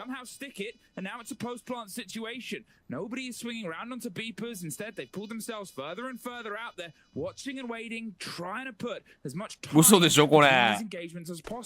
だいぶまずいぞ。うわーロイラの動き。いやでもこれ窓がいないの分かったんじゃないか。白窓いないの分かったぞ。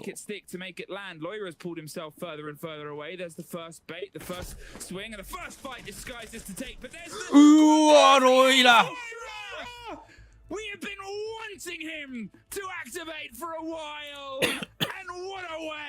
一回外したのが優秀だったな。3 kills in such quick succession as the diffuse was finally going to be stuck. And that's also, I don't believe that we've managed to get away with that round. It was a 2v5 to これその武器庫一回クリアリングしたんだよねロッカーぐらいまで。ドクが動いてるの見たんだけどさ。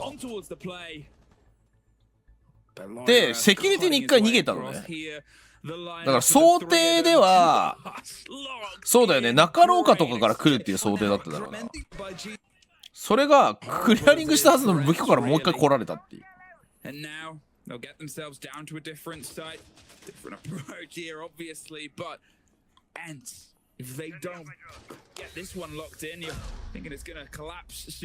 ここから入れる保険あります。どういうこと？いや今ので気持ちが落ちたかもしれないね。6キルって言ってるから日本と同じだねやっぱり。エースの次の6キル目って言ってるよね。ドクさんエンス全体的にもったいないね。 ITB ももったいなかったけどやっぱ最後意表ついたところでピークしてくるんだろうな G2 の強さって。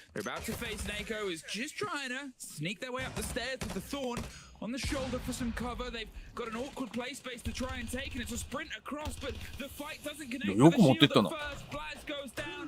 あ、危ねえあ危ねえ。あでももう残ってるの一人しかいない。ライコスだけ。A 3 versus 1 with a minute with no time at all. They're still on the ロイラオフラインの有観客ぐらいの叫び声上げてるけど大丈夫なのか。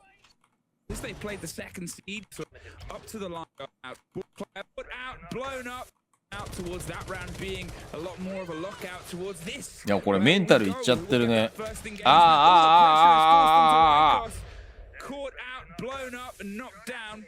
それ上から飛んできたフラッグか。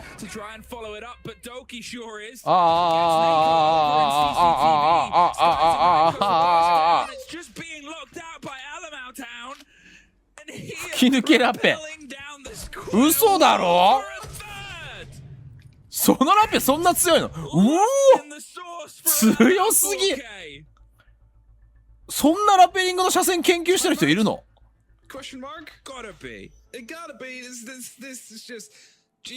俺今さ吹き抜け打ち込んであそこの机の頭1個見れるの初めて知ったぞ。ここラペリングしたことないもん。すごすぎ。今度ちょっと真似しよう。真似してランクでトロールしよう。いやビラの天窓はさ打ち込まれる可能性が低いからまだいいんだよ。国境のあそこもういくらでも車線通るからな。ロイラちょっと待って、もうちょい前から見よう。何が起こったかわからんすぎる。やべ、もうイケイケどんどんじゃん、G2。いや、このやっぱり、この、もう、後戻りさせない流れのつかみ方だよね、やっぱ G2 の凄さって。どこで何が起こってんの？ウーノが窓入りか。窓入り亀設置。ロイラ主導なんだね。これはもう万事休すだわ。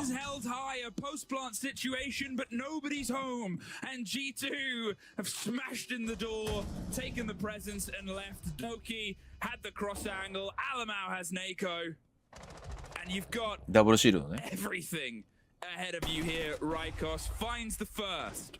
One of the two shields is dead. Blaz has gone down in the meantime. Not entirely sure. ライコスいいショットしてんだけどな。Put together, but technically, a 1 versus 2, not gonna be able to ウーノ、モンタージュサカラペ。 Too much was 熱い。いや、ここでタイムアウト後の速攻ね。さすがの G2 さんやな。Performances like this. Where it is Lego, they put the game in creative mode and they just do what they want and seemingly it works. How do ENCE stop it? They've tried to bring the castle, the国境蹴り続けるんだ。 alongside the Fenrir, but they're looking for a narrow swing on towards the site itself, and that grenade does not pop the castle. いやまあでも G2 勢いのチームだもんな。インビ優勝した時もマジ勢いだったもんな。これどうすんの？備品ここで守れんのか？これ上管理できなくない？備品めちゃくちゃ狙われてるぞ。エレムズいいピーク。これはさすがに勢いつけすぎたな。勢いつけすぎてコーナー曲がりきれずに吹っ飛んでいった感じだこれ。Now it's not going to be a flawless. Probably would have been nice to get it, but as long as they can lock it out, I think at this point they'll be able to finally wipe the sweat from their brow and focus on the progression of this game. Alamau has done some crazy things earlier on in this game, but a 1 versus 5 ace clutch, the second ace for a G2 player of this game, isn't going to beエンスはさ、やっぱりなんだろうな、いい CG してるんだけどカードのタクが少ないイメージがどうしてもあるね。あれもともとメーカーズだっけこのチームって。あれなんだっけ前身のチーム。やっぱなんか基礎力めちゃくちゃ高いと思うし、個人の CGIQ もめちゃくちゃ高いと思うんだけど、なんか試合の運び方がマジで日本チームみたいな感じ。もうちゃんとして綺麗な CG やれると勝てるでしょっていう感じなんだけども、それは勝てないんだよ。相手にどうだけ悪いことをするか、いやらしいことをするかっていうのが。ベイラーか。そう、マップ版からしてもそうだと思う。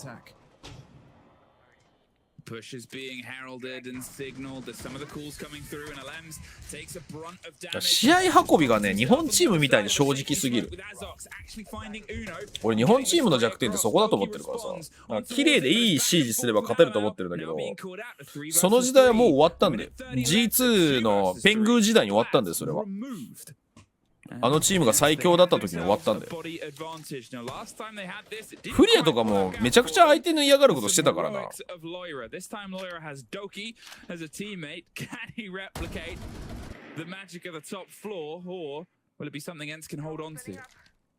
There's definitely two guns that you would like to have forward, a DMR to just steadily chip them down, and the R4C, which in the hands of Loira has already gave us an ace.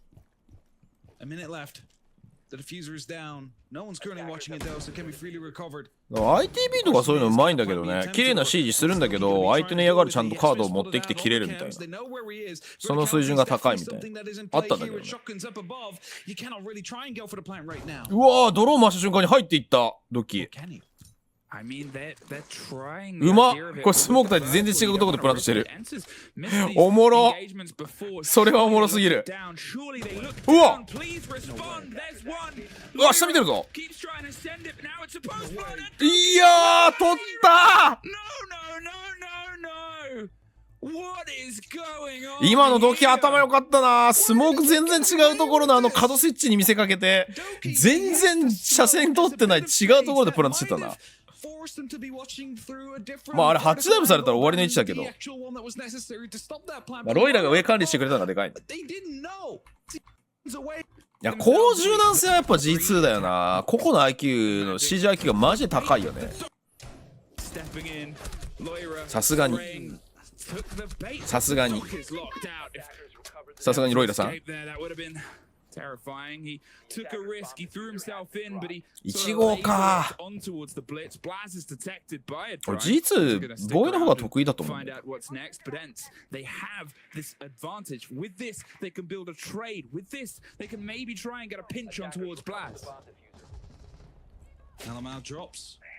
It's 2 men down. There's a blitz coming up, and that first boss G shotgun missed. He's trying to find a kill. That's the injury, but there's the blitz. Gets the flash. Is he able to get the lockdown as well? 逃げ切れんわな。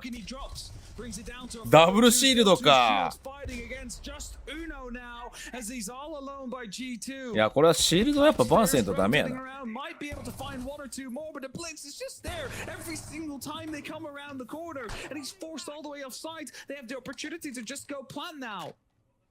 Yeah, I mean, 2 shields bullied their way through here. Everyone knows the power of them, and everyone knows that usually one of them is banned. 絶望。Is the comment from to this game? It might be time. こういう戦い方されるのが嫌だからかな。だから国境取らないのかな。And events can win off the back of this, of moving away. As I said, it's not just specifically this map or this team, but they do enjoy having the safety structure. We saw it on all the maps they've played. Blaz doesn't have much of a safety structure. The blinds come out, not sure where the pressure is, but Nako puts the pressure on and the cover is there. いや、これランダ戦に付き合っちゃってるね。いや、エンスも早かった。そうだね、ここタイムアウト取ってどうするかだな。この速い攻めどう落ち着けるかだな。Inside the back through his assets, he's getting himself close towards the break room door. 2 shields, as I said before, once again, they know how to use them and they like to use them, and it was done brilliantly by G2. So ENCE, they can try and apply them in a slightly different manner. I think they realized how many players were onside the site, so instead, let's go a little bit slower. The Monty, he's able to step closer towards that smoke as it tried to get thrown behind him. The Echo drone was going for the stun. Good idea on the knock, but couldn't quite get the follow through. Look at the health now of Nako. There won't be any more smokes to stop them, but it does just またダブルシールド来たな。of a connection from one of those impacts. これダブルシールド対策はもうスモークなのか。後ろ抜いた。いや、モーター抜いたのか。ああ、ブリッツ降りた。The timeout is netted.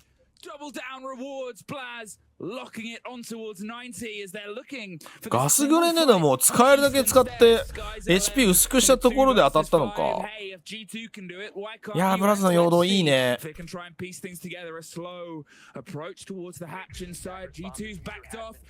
いや、これはダブルシールドにこだわったエンスが悪いわ。エンスカード少ないよね。結局タイムアウト後も同じダブルシールドで行くっていうのがちょっと俺普通じゃ考えられないと思う。他のトップリーグのこのレベルの試合だとうまくいってないんじゃないかエンスって。エリムズ入れても微妙い気がするんだよな。エリムズ入れたのってその幅を広げるために入れたんじゃないのと俺思うんだけどな。戦術の卓が本当に少ない気がするな。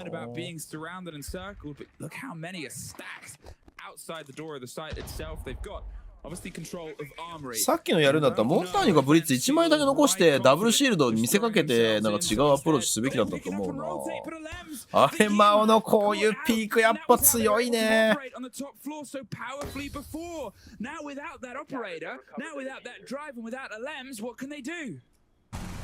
強いよ。あれマオに 2.5 倍サイトはダメか。ネコ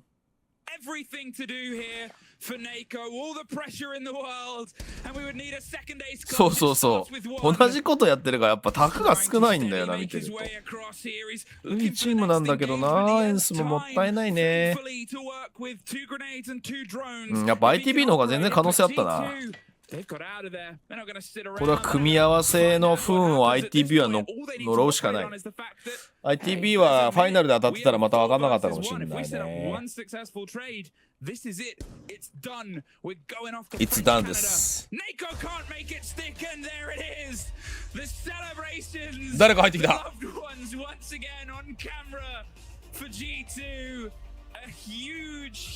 いや、俺もがこんなにホッとしてるの珍しくない？出た、同期の彼女。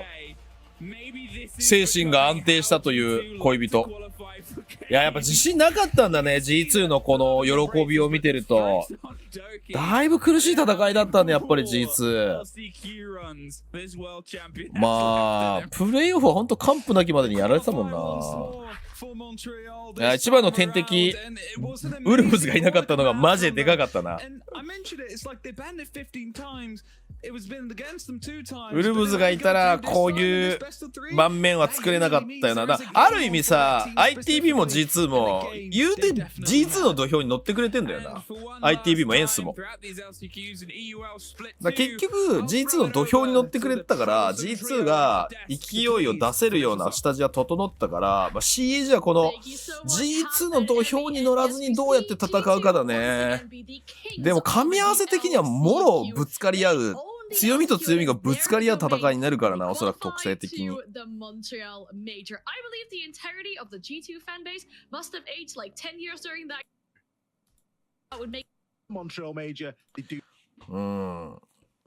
ぱマップ版が勝負だな。かなりマップ版重要だな、CAG は。かなりマップ版重要っすね。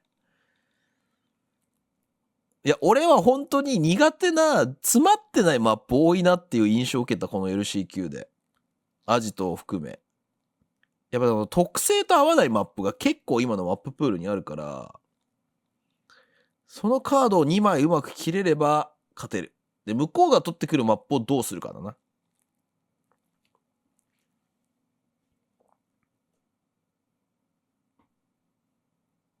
ウルブズと BC じゃないだけ本当良かったと思う。まあ BC はまだわからないけど CAG が戦いやすい相手だと思うけど、ウルブズはねマジであれ相手の良さ消えちゃう戦い方されるから、まさに一番リスクヘッジしてくる戦いだからやりづらいんだよね。ハマらないチームはマジでハマらないと思う。そうね、実はここから追い上げてくる可能性はあるけど、でもコンセプトは絶対変えないからさ。特に攻撃のその柔軟性っていうのは高いんだけど、結局みんな集まってワッと詰めてくる。勝負どころを結構淡白にしてくるから、あんまり揺さぶりかけないじゃん。その、うまい裏取りとうまい情報収集と、それを元にした予測で突っ込んでくるから、そこをうまく対応できればいいと思うんだよな。だから結構文字のアップデートは効くと思うな。ドローンメタ敷いてグレーゾーン作って G2 が取りきれないエリアを増やせば、ああいう戦い方ってあんまりできないからな。これ経営の介護官的な介護官ではないと思う。やってることは一応再現性は高いことをしようとしてるとは思うんだよね。そう、なんだろうな、ちょっと考え方が違ってて、その僕らが順取りって言ってるのは、再現性が高いって言ってるのは、その例えばマップのその爆弾ポイントに、あるマップのあるポイントにおいてはその攻め方が一番リスクないよねっていうのが、まあいわゆるメタとして確立されてるわけじゃん。でそれはどのチームもできないといけなくてやるべきだと思うんだけど、一番リスクが低い方法だからね。一番その防衛を崩せるっていう弱点の方法だからね。ただ G2 っていうのはそういう方法の、そういう発想になくて、敵を潰すためにどういう風に再現性を持たせるかっていう話をしてて、それが今言ったように情報の取り方とか、そのアプローチの仕方のバリエーションを増やすとかっていう発想なんだよ。で順手に関してはある程度その精度を高められれば試合って負けないっていう風に持っていけるから、詰まった時にどうするかとか、相手がこういう対策をしてきた時にどうするかっていうベースを決まってて、カウンターっていうのを積み上げていくんだけど、G2 の場合は根本的に人を捕まえて、情報で捕まえて、捕まえられなかったら予測で限定して潰すっていう発想だから、なんかそのマップのこのエリアに、ここの爆弾ポイントに対してっていう発想あんま関係ないんだよね。もちろん関係ないわけじゃないよ。この壁は割っとかないといけないとか、ここのポジションは絶対潰さないといけない。ここはどんなに頑張っても囲い込んで潰せないっていうポジションがあるからっていうのは各拠点にあるから、そこは絶対やるんだけど、それ以外の基本的な発想って、例えば A の爆弾ポイントを攻めたければ、その隣接する部屋を取らないといけないんだけどっていう発想があるじゃん、メタでは。G2 ってそれがないんだよ。それよりもその隣の部屋をポジショニングしてるやつをどういう風に潰すかとか、そこを潰すために絶対ここからカバー来るから、そこのカバーをどうやって潰すかみたいなのを準備フェーズっていうかワッと行く前に情報を取っていってるっていう感じだから、全然だから違うスポーツをしてるんだよね G2 っていうのは。シージじゃないことをやろうとしてるんだよ。それって本当にマジで難しくて、まあだからある意味ペングーとかとやってた時代と同じことをやってるというか、他のチームが絶対やらないっていう哲学のもと、このチームはやっぱり継続してやってるんだなと思うから、やっぱ G2 は俺リスペクトはすごいしてるんだけど、今の CG においてはそれをやり続けてチャンピオンまでいけるっていう未来はマジで見えんなと思う。フリアはグランドスラム取った時って、その順手とそういうわけわかんないラウンドというか、人を捕まえて殲滅するっていうラウンドを結構使い分けてたんだよな。だからあそこまでいけたから、やっぱ順手は絶対切っちゃダメなんだよね、メタっていうのは。絶対にそれは法則として、やっぱり普遍的な法則としてそのエリアを攻める、そのポイントを攻めるっていうのはあるから、絶対そのメタっていうのはやらないといけないんだけど、 G2 っていうのは、いやそんなのかっこ悪いっしょとか、メタとか他のチームがやってることとかやんないっしょっていうチームで、その考え方はすごい好きだ。だからサッカーでいうとバルセロナみたいなもんだな。ショートパスで僕たちはつなぐ哲学を持ってますみたいな。違う哲学のもと来てるから、おもろいっちゃおもろいんだけど、個人のそのパフォーマンスにめちゃくちゃ依存するっていう方法だと思う。メタっていうやり方は、その選手の能力が多少低くても成功法則がある程度確立されてるから、みんなこれをやりましょうねっていう話だと思うんだよね。ベーシックなものって。基礎ってそういうことじゃん。その個人の能力にとらわれずに基礎さえやっとけばある程度のレベルまでいけるって、どんなスポーツでもさ、勉強でも一緒じゃん。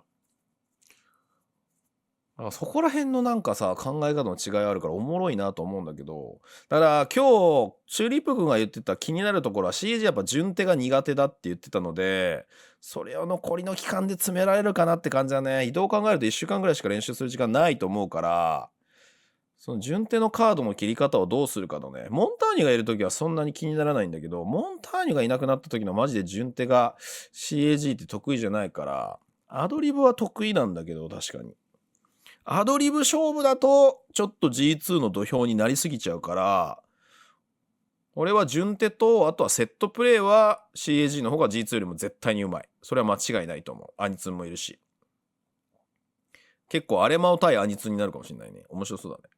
いやー楽しみだな。いやでも G2 は全然仕上がってると思います。プレーオフに比べると圧倒的にコミュニケーションが良くなってる。特にブラズとロイラのラインだね。そこがめちゃくちゃ面白かった。いや、ノーガードでの殴り合いあるかもしんないよ。チーム1と CAG の殴り合いの戦い再びみたいなのはありえるかもしんないよ、これ。もともと多分アレマがそういう戦い方好きなんだよね。見てると思うけど。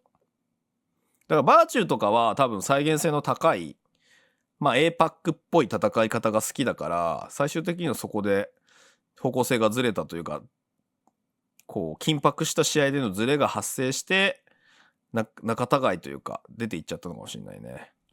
多分意外にさ、ベンジャーもそういう思考なのかもしれない。 SSG で見てると SSG で見てると1で浮いて暴れてるように見えるんだけど、あれは基本的に結構ちゃんとしたベースがあって1のラーカーみたいなことやってるから、やっぱりベースをちゃんと持ってるチームでやりたいっていうのがベンジャーとバーチューはあったかもしれないなとちょっとは思う。まあでも単純にもうこいつとはやれないなみたいな、こうね、感情的な部分で別れたっていう可能性もゼロじゃないからさ。いやーでもこれ5マップ見たんだけど2時間に収まったわ。G2 の試合早すぎておもろ。